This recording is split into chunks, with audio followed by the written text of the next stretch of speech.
showing you the mattress stitch for your snood. So bring both edges together the whole way up. So just lay them flat and line them all up.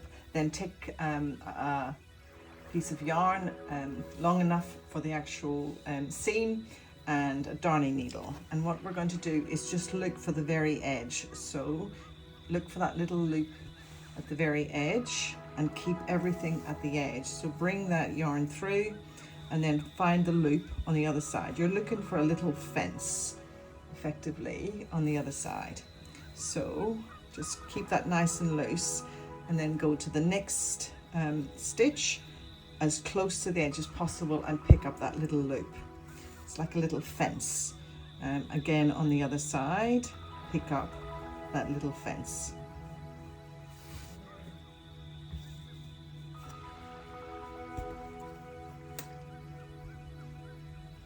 Just bringing it up so it's just that little loop there and then that little loop on the other side.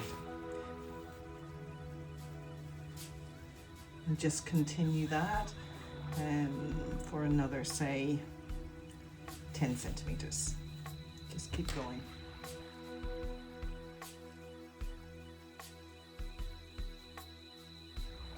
So now is the really cool bit. So grab the loose end of the yarn on one side and then the other side, and then what you're going to do is just tug that so that you are pulling that flat. So what you've got now is a nice smooth